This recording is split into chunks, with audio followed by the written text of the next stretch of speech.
France Inter.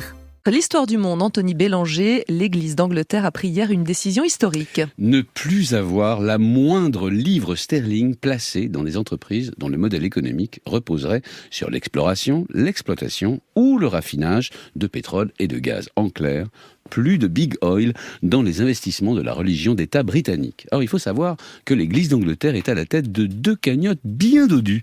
Un fonds d'investissement de 12 milliards d'euros et un fonds de pension de 4 milliards d'euros. Deux portefeuilles contraints par une décision datant de 2018. Cette année-là, le synode général, c'est le parlement de l'institution ecclésiale, décidait de se retirer de l'industrie du pétrole et du gaz à l'horizon 2023, c'est-à-dire maintenant, si les entreprises dans lesquelles l'Église avait de l'argent placé ne s'alignait pas sur l'accord de Paris sur le climat. Et elle en a dénombré combien d'entreprises ? Alors, en 2018, après inventaire, elle a repéré dans ses portefeuilles une trentaine d'entreprises concernées.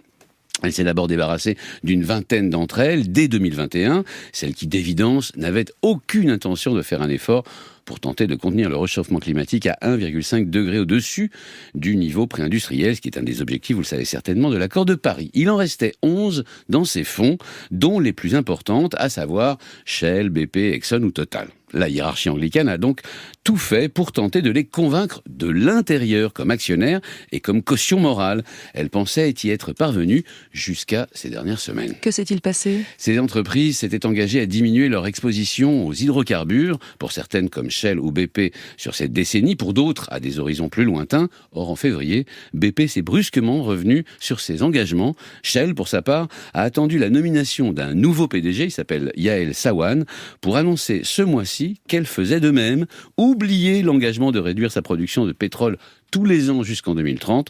Désormais, ce sera open bar pour les actionnaires. Ces annonces sont un camouflet pour l'Église anglicane, qui a donc décidé de tout vendre d'ici la fin de l'année.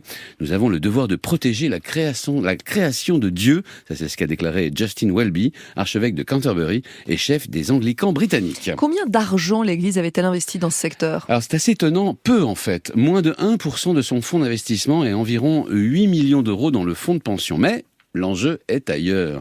L'Église anglicane avait été mandatée par l'initiative Climate Action 100+, pour négocier auprès des majors du pétrole. Or, cette initiative rassemble 700 fonds et investisseurs dont le portfolio cumulé représente, écoutez bien, 62 000 milliards de dollars. C'était cela la force de frappe des évêques de Sa Majesté. Reste à savoir si ces fonds les suivront dans cette radicale et sainte, bien sûr, décision. Anthony Bélanger.